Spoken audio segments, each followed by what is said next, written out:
আল্লাহ নবী সাল্লাল্লাহু আলাইহি সাল্লাম বলছে, কিয়ামতের পূর্ব মুহূর্তে আগুনের লাল বৃষ্টি হবে, জালজালাতান ভূমিকম্প হবে, খাসফান ভূমি ধসিয়ে দেওয়া হবে, মাসখান চেহারা বিকৃত করা হবে, কাসফান পাথরের বৃষ্টি বর্ষণ হবে, ওয়া আয়াতিন তাতাবাউ কানিজামিন কুতিয়া সিলকুহু। নবীজি বলেন একটার পর একটা এভাবে আযাব আসবে যেন এই তসবির দানা এখান দিয়ে কাইটা দিলে 100 দানা পড়তে মাটিতে কয় ঘন্টা লাগবে? আল্লাহর নবী খোদার কসম এভাবে উদাহরণ দিয়ে বলছে, কানিজামিন কুতিয়া সিলকুহু, যেমন তসবির দানা মালা যেমন কেটে ফেললে সব ফুল পড়ে যায়, মালা বানাইলে সব দানা পড়ে যায় একটার পর একটা। যদি 10 মিনিট বৃষ্টি হয় তাহলে বৃষ্টির ফোঁটা যে জমিনে পড়ে এক এক ফোঁটার মাঝখানে ব্যবধান কয় মিনিট? বুঝেন নাই কথা?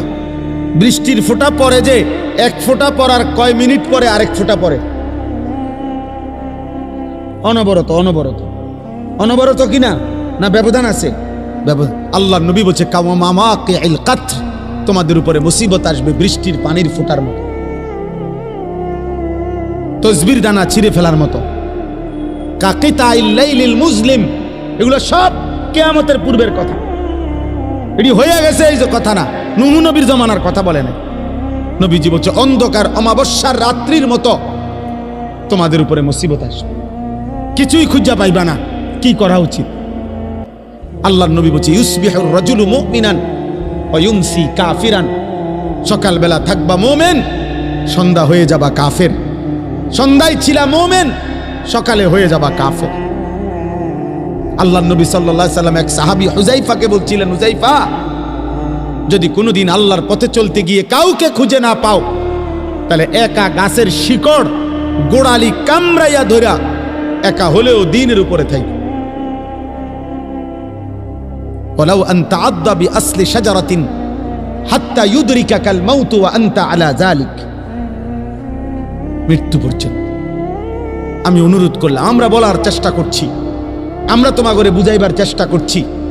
আপনারা যারা বাবা আছেন, অভিভাবক আছেন, আপনারা আপনাদের ছেলের প্রতি যত্নবান হন। কাঠ পালং আর সোফার ফার্নিচার, বিল্ডিং আর ইট, টাইলস আর বাথরুম নিয়া এত ব্যস্ত হইয়েন না। 1000 বছর যাবত, লাখো বছর মানুষ টাইলস ছাড়াও ঘুমাইছে বাপ, ইমান ছাড়া যেন না ঘুমায়। মাটির বিছানায়ও ঘুমাইলে কিছু হয় না রে বাপ, কিন্তু সেজদা ছাড়া ঘুমাইলে বিপদ হবে রে বাপ। আপনার ছেলে যদি মাটির বিছানায়ও ঘুমাইতো অসুবিধা হতো না, যদি ফজরের নামাজ পড়তো।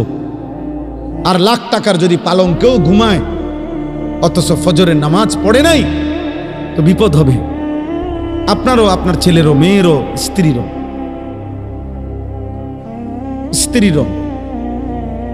অতএব দয়া করে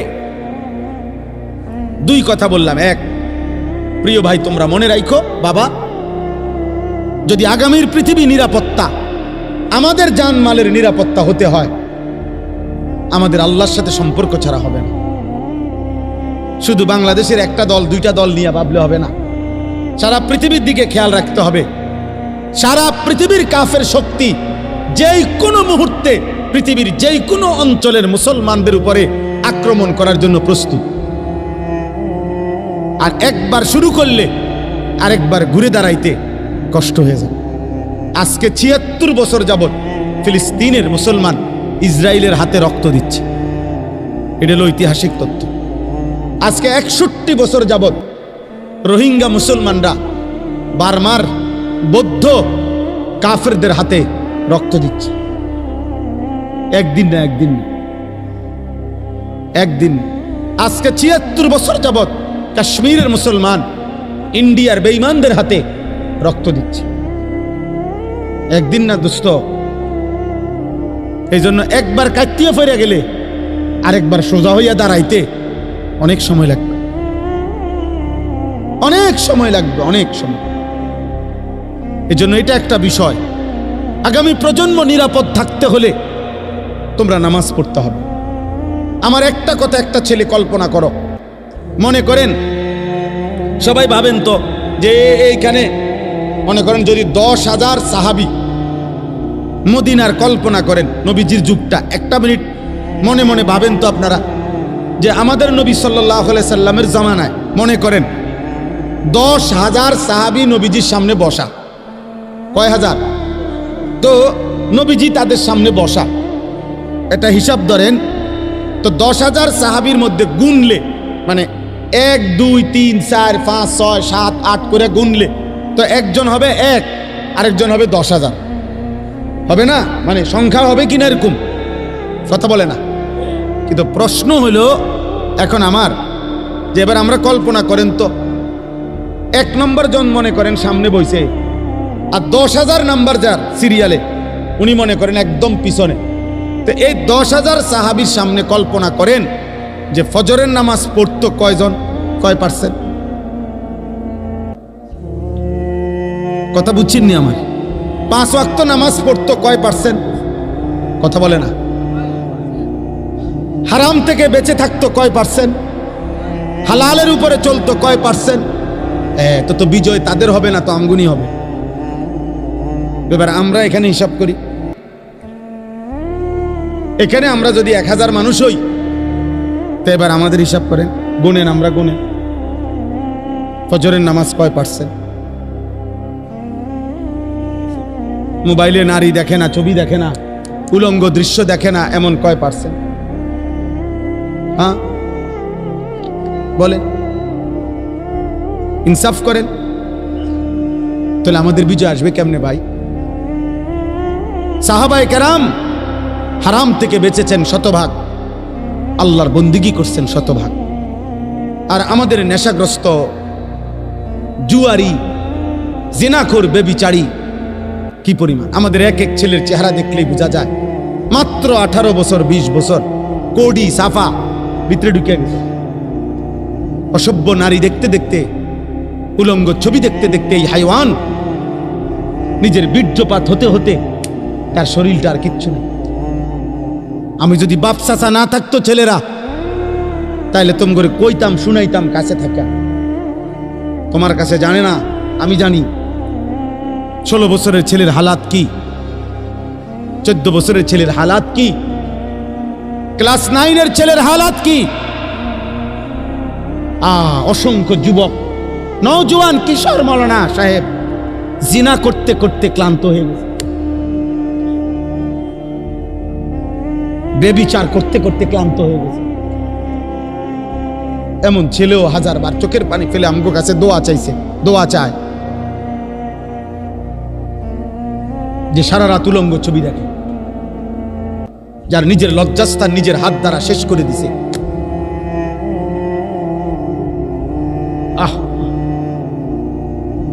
কোন মানুষের শরীরের স্বাস্থ্য, শক্তি, শৌর্য সবকিছুই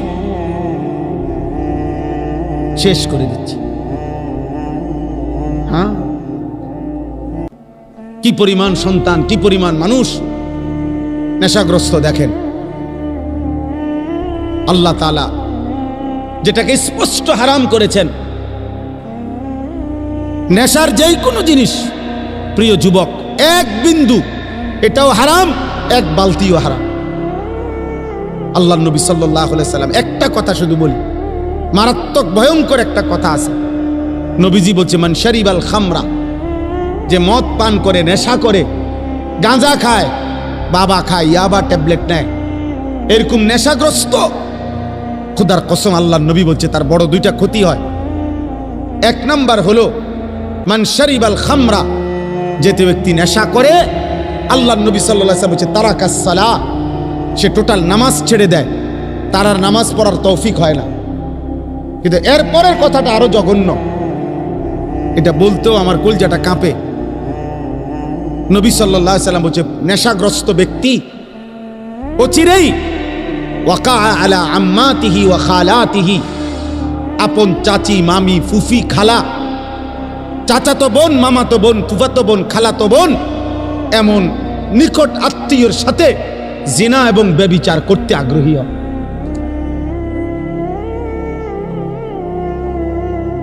আল্লাহর কসম নবী বলছে। এজন্য যে নেশাখোর ওই জেনা করে। যে নেশা করে সে জেনাও করে, যে জিনা করে সে নেশাও করে। হ্যাঁ, যেখানে গান বাদ্য হয় সেখানে জিনা ব্যভিচার হয়, যেখানে জিনা ব্যভিচার হয় সেখানে গান বাদ্য। এই তিন জিনিস একসাথে, নেশা, নারী, গান একসাথে, এক প্যাকেজ, এক প্যাকেজ। যেখানেই মদের আড্ডা সেখানে গানেরও আড্ডা, নারীরও আড্ডা। যেখানে নারীর আড্ডা সেখানে মদেরও আড্ডা, গানেরও আড্ডা। আল্লাহ আমাদেরকে হেফাজত করেন, আল্লাহ আমাদেরকে হেফাজত করেন। এই জন্য প্রিয় ছেলেরা, আমার এই শেষ তর্জমাটা শুনেন, আমার কথা শেষ। আল্লাহ তাআলা বলেন, ওয়ালাকাদ খালাকনাল ইনসানা, আল্লাহ আমাদেরকে আমাদের মৃত্যুর কথা মনে করায় দেওয়ার জন্য, মৃত্যুর কথা আল্লাহ কয়েকটা কথা বলছে। এক নম্বর, আল্লাহ বলে, শোনো, আমি আল্লাহই প্রত্যেকটা মানুষকে সৃষ্টি করেছি।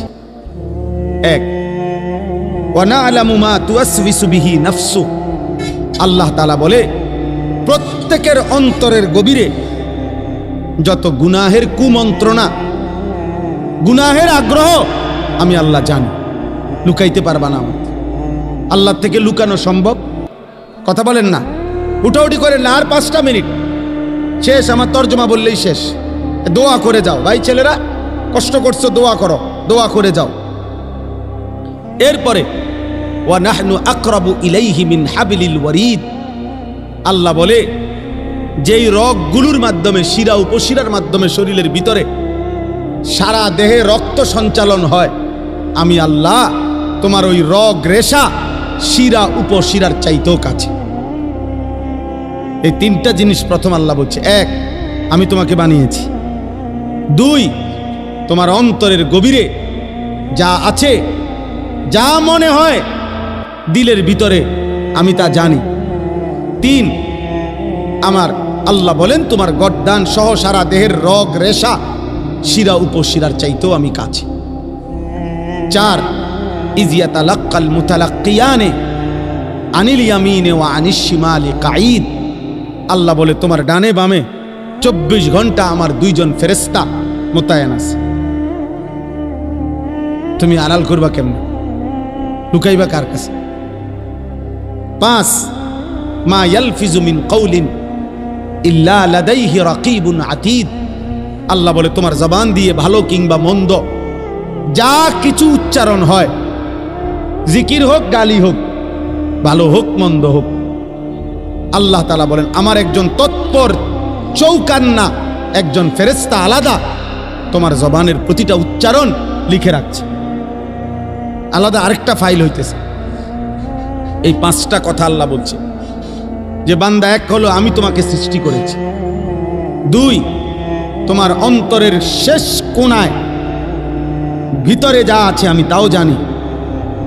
3, এই মাশাআল্লাহ দেখেন, একটা মজার বিষয় হলো এই অনুভূতি জাগলে ভালো। এই যে ওই ছেলে মোবাইল ছবি উড়াইতে চাইছিল, আরো 3-4 জন একসাথে ধমক দিছে। তার মানে ওনারা এতক্ষণের জন্য হইলেও বুঝছেন যে এটা হুজুর পছন্দ করে না। মাশাআল্লাহ, আল্লাহ আপনার ঘরে বরকত দান করে। সবাই একটু একটু করে কইলেও হয়, সবাই একটু একটু করে বললে হইতো। বাপ যদি চোখের এক ফোঁটা পানি ফেলেও যদি ছেলেটাকে বলতো, বাপ তোরে কষ্ট করছে, আমি ছোট্টবেলার থেকে বাপ আদর করে করে বড় করছি রে বাপ, তুমি আমার আল্লাহর নাফরমানি করো না বাপ, তুমি নামাজ পড়ো। একজন স্বামী ইচ্ছা করলে প্রয়োজনে স্ত্রীর কাছে এক ফোঁটা চোখের পানি ফেলেন, ফেলে বলেন, বিবি তোমারে আমি অনেক ভালোবাসি, তুমি আল্লাহর ওয়াস্তে বেপর্দা হইও না, তুমি বেনামাজি থাইকো না রে। নিয়ত করো, চলো আমরা 2 জন একসাথে নামাজ পড়ে যেন আখিরাত আমরা 2 জনই জান্নাতি হই। হাদিসের মধ্যে আছে, জান্নাতি বান্দাকে যদি, আরে মিয়া 70,000 না, যদি 70 কোটি জান্নাতের হুরও দেওয়া হয়, তারপরেও দুনিয়ার স্ত্রী যদি জান্নাতি হইতে পারে, খোদার কসম ওই স্বামীর জন্য দুনিয়ার স্ত্রীর তৃপ্তির চাইতে সুখের চাইতে 70 কোটি হুরের সুখ বেশি হবে না, হালাল স্ত্রী যতটা আনন্দময় হবে। হ্যাঁ, কারণ সে যুদ্ধ করে কষ্ট সহ্য করে জান্নাতি হয়েছে, আর হুর তো জান্নাতেই তৈরি হয়েছে। এই জন্য 70 কোটি না, 70,000 কোটি হুরের চাইতেও দুনিয়ার স্ত্রী দাম, যদি সে জান্নাতি হয়। আল্লাহ কোরআনে বলছে উদখুলুল জান্নাতা আনতুম ওয়া আজওয়াজুকুম তুহবারুন। বাহ, আল্লাহ বলছে জান্নাতে, হাসরের ময়দানে আল্লাহ বলবে তোমরা তোমাদের স্ত্রী যাদের নেককার, তোমরা তোমাদের বিবিদেরকে সাথে নিয়ে তোমরা হাসতে হাসতে উদখুলুল জান্নাহ, জান্নাতে ঢোকো, জান্নাতে ঢোকো। এক লগেই তো ঢুকতে দিছিল, স্বামী স্ত্রীরা এক লগেই তো দিছিল। ইয়া আদম উসকুন আনতা ওয়া যাওজুকাল জান্নাহ, এক লগেই তো থাকতে দিছিল। আদম এবং হাওয়া এক লগে থাকতে দিছিল না? বুঝা গেল স্বামী স্ত্রী নেককার হলে এই মজাটাই আলাদা, এই জান্নাতটাই আলাদা। আল্লাহ আমাদেরকে তৌফিক দান করে। ওয়াজাআত সাকরাতুল মাউত বিল হক। আল্লাহ বলেন, এই দেখেন শেষ কথাটা বোঝেন। আল্লাহ বলে, বান্দা তোমাকে আমি বানিয়েছি, আমি তোমার ভিতরেরটাও জানি, আমি তোমার শিরা উপশিরা রগ রেশারও কাছাকাছি। আমার 2 জন ফেরেশতা তোমার ডানে বামে, আমার আরেকজন ফেরেশতা তোমার জবানের সব লিখে রাখে। এই ব্যবস্থাপনার এই বেষ্টনীর ভেতরেই একদিন ভালো করো আর মন্দ করো, কাজে লাগাও আর নষ্ট করো, এই অবস্থায় একদিন সত্য সত্য তোমার মৃত্যু যন্ত্রণা শুরু হয়ে যাবে আর তোমার মৃত্যু হয়ে যাবে। যালিকা মা কুনতা মিনহু তাহিদ, যেই মৃত্যু থেকে তুমি পলায়ন করতে চেয়েছো, যেই মরণ তুমি চাও নাই কোনোদিন, তুমি না চাইলেও সেই মরণ একদিন চলেই আসবে। আসবে তো? কথা বলেন না? অতএব আপনি বুদ্ধিমান হন আর বেকুব হন, চালাক হন আর বোকা হন, আপনি মরে যাবেন। আপনি হাসেন কিংবা কাঁদেন, মরে যাবেন। সুখে থাকেন কিংবা দুঃখে থাকেন, মরে যাবেন। 3 বেলা খানা খান আর উপাস থাকেন, মরে যাবেন। রাজপ্রাসাদের অট্টালিকায় থাকেন আর জীর্ণ কুঠির কুড়ে ঘরে থাকেন, মরে যাবেন। মরতেই হবে বাপ, চলে যেতেই হবে। হবে? কথা বলেন না কেন? হবে? হবে। অতএব দোস্ত, আল্লাহ এটাই বলছে, বান্দা খামখেয়ালি করো না। অনুফিখা ফিস-সূর যালিকা ইয়াউমুল ওয়াঈদ। আল্লাহ তাআলা বলেন, ইসরাফিল ফু দিবে আর হাসরের মাঠ কায়েম হবে। আর হাসরের মাঠই ইয়াউমুল ওয়াঈদ, যেই মাঠের যেই দিনের ব্যাপারে তোমাদেরকে ভয় দেখানো হয়েছিল যে আখিরাতের হাসরের আযাব বড় কঠিন, সেটা কায়েম হবে। ওয়াজাআত কুল্লু নাফসিম মাআহা সাইকুম ওয়া শাহীদ। আল্লাহ বলেন, প্রত্যেকটি মানুষকে 2 জন ফেরেশতা হাসরের ময়দানে নিয়ে আসবে। 2 কাঁধের 2 ফেরেশতা, একজন পিছনে থাইকা সামনে আগাইতে থাকবে তাকে, যে আগে বাড়ো আমি পিছনে আছি, আর আরেকজন আমল নামার ফাইলটা হাতে রাইখা তার সাথে সাথে থাকবে। সাইক যিনি, উনি পিছনে থাকবে। শাহিদ যিনি, উনি আমল নামাটা হাতে নিয়ে আল্লাহর সামনে এই ব্যক্তির ব্যাপারে সাক্ষ্য দিন। আপনি বাইকবেন কোথায়? গাড়টা চাইয়া একটা চটকোনা দিব ফেরেশতা দেব, বাতিজার ভূত কই যাও? হ্যাঁ, বাঘও কই? পিছনেও একজন আছে, সাথেও আমি আছি, কই যাবা? আসো, হাসরের ময়দানে আসো। ইয়াউমা ইদিন ইয়াসদুরুন নাসু আশতাতা লিয়ুরাউ আমালাহুম। আসো, আমলনামা দেখতে আসো। এখন দেখবা, এখন দেখবা ফিডা কারে করে, এখন দেখবা লাথি কারে করে, এখন দেখবা নারীর মজা, এখন বুঝবা জিনার মজা, এখন বুঝবা নেশার বোতলের মজা, এখন বুঝো। এক এক লাথি দিয়ে দিয়া যখন জাহান্নামে ফেলবে, হ্যাঁ হ্যাঁ, আমি মজাক করে বলছি, লাথি দিয়ে দিয়ে জাহান্নামে ফেলবে। জাহান্নামে কোনো জাহান্নামীকে হাঁটাইয়া নেওয়া হবে না, লাথি দিয়ে দিয়ে নেওয়া, ধাক্কা দিতে দিতে নেওয়া হবে। কোনো জাহান্নামী স্বাভাবিক হেঁটে জাহান্নামেও যেতে পারবে না, লাথি দিতে দিতে নেই, ধাক্কা দিতে দিতে। খুজুহু ফাগুল্লু, সুম্মাল জাহিমা সাল্লু। সর্বশেষ আল্লাহ বলেন, লাকাদ কুনতা ফি গাফলাতিন মিন হাদা, বান্দা এই মৃত্যু থেকে তুমি পলায়ন করেছিলে, গাফেল ছিলে, তুমি মনে করছিলে তুমি মরতা না। ফাকাশাফনা আনকা গিতাআকা ফাবাসারুকা আল-ইয়াওমা হাদীদ। মৃত্যুর মাধ্যমে, কথাটা এটা বুঝেন, এটার অর্থটাই সংক্ষেপে, মানে কোনো ব্যক্তি মৃত্যুবরণ করে মানে হলো তার চোখটা বন্ধ হয়। তো চোখ বন্ধ হলে আমরা মনে করি বেটার চোখ বন্ধ হয়ে গেছে, অতএব সে আর কিছুই দেখবে না, মরে গেছে। আল্লাহ বলে, না বান্দা, চোখ বন্ধ করলে বাহ্যিক দৃষ্টিতে তুমি দেখছো মরা গেছে, এ দুনিয়া আমি, কিন্তু এইবার কবরে নিয়া আমি আল্লাহ এই চোখের এই পর্দা সরাইয়া দেব। এইবার ফাবাসারুকা আল-ইয়াওমা হাদীদ, এবার তোমার চোখ হয়ে যাবে এতটা পরিষ্কার যে কবরের থেকে তুমি জান্নাত পর্যন্ত দেখবে অথবা জাহান্নাম। এখন তো তুমি বেশি দূর দেখো না, তখন তোমার চোখের পাওয়ার হবে এমন, কবরে বসেই তুমি জাহান্নামের আযাব দেবে। আর এভাবে যতদিন কিয়ামত না হবে ততদিন তুমি কবরে থাইকেই ছটফট করবা জাহান্নামের ওই আযাব দেখা। আর নেককার জান্নাতের নিয়ামত দেখা খুশিতে হাসতে থাকবে, খুশিতে হাসতে থাকবে।